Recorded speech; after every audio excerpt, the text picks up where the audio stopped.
அஸ்ஸலாமு அலைக்கும். Hello all, welcome to ரிஃபயர்ஸ் டைரி. அன்ஸ்வீட்டன் கோவா எப்படி செய்கிறதுன்னு பார்க்கலாம். இது செய்கிறதுக்கு நான் 1/2 லிட்டர் ஃபுல் ஃபேட் மில்க் எடுத்திருக்கேன். இது 2 கப் 250 ml கப்பில் நான் மெஷர் பண்ணியிருக்கேன். எடுத்திருக்க பாலை ஒரு அகலமான பாத்திரத்தில் சேர்த்துட்டு இது சூடாகிற வரைக்கும் ஹை ஃப்ளேமில் வச்சுக்கோங்க. சூடாகி இந்த மாதிரி பபிள்ஸ் வந்ததுக்கப்புறம் லோ டு மீடியம் ஹீட்டில் வச்சுட்டு இந்த மாதிரி ஆடை படிஞ்சு வந்துகிட்டே இருக்கும். அது வர வர உள்ளே எடுத்து விட்டுட்டே இருங்க. உங்களுக்கு திரியாக வேணும் அப்படின்னா சும்மா ஆடை மட்டும் உள்ளே எடுத்து விட்டிங்கன்னா போதும். இல்லை நல்ல சாஃப்டான டெக்ஸ்சரில் வேணும்னா இந்த மாதிரி எடுத்து விட்டுட்டு நான் கலக்கி விட்றேன்ல, அது மாதிரி நல்லா கலக்கிக்கோங்க.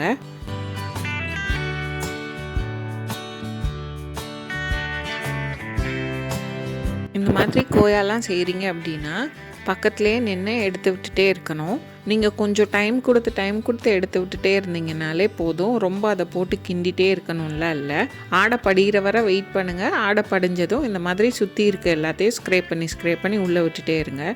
உள்ளே ஸ்க்ரேப் பண்ணி விடாமல் இருந்தீங்கன்னா சைட்லலாம் படிகிற ஆடை காஞ்சு போய் அங்கேயே ஒட்டிக்கும். அப்படியே சைடில் எடுத்து விடாமல் விட்டுட்டிங்கன்னா உங்களுக்கு கொஞ்சம் கொஞ்சமாக அது எல்லாமே கருகி செஞ்சிருக்க பால்கோவாவில் கருகுன ஸ்மெல் வர ஆரம்பிச்சிரும். அதனால கைவிடாமல் எடுத்து விட்டுட்டே இருக்கணும்.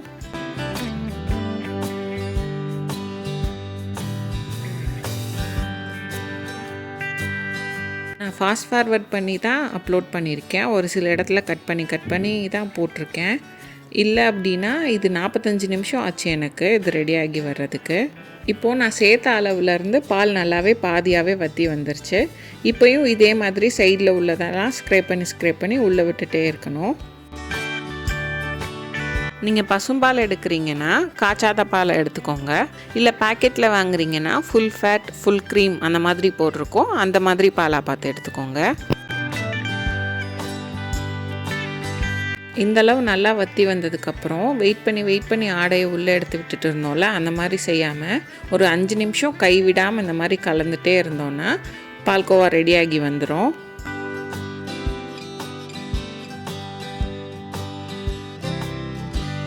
பாலெல்லாம் வற்றி இந்த ஸ்டேஜ் வந்ததுக்கப்புறம் நம்ம கை விடாமல் கிண்டலை அப்படின்னா எல்லாமே அடியில் போய் செட்டில் ஆகி அடி பிடிச்சிரும்.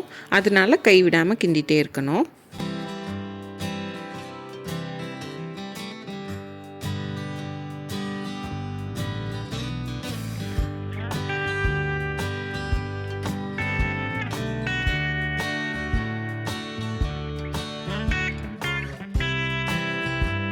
நீங்கள் இதிலையே சீனி சேர்த்து ரெடி பண்ணிங்கன்னா பால்கோவா ஆகிடும். இந்த ஸ்டேஜ் வந்ததுக்கப்புறம் இது கூட சீனி சேர்த்து மிக்ஸ் பண்ணிக்கிட்டிங்கன்னா அதுதான் பால்கோவா.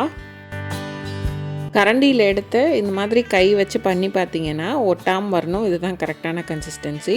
இப்போது நல்லா சுற்றி இருக்க எல்லாத்தையும் சென்டருக்கு தள்ளி விட்டுட்டு அடுப்பை ஆஃப் பண்ணிடலாம்.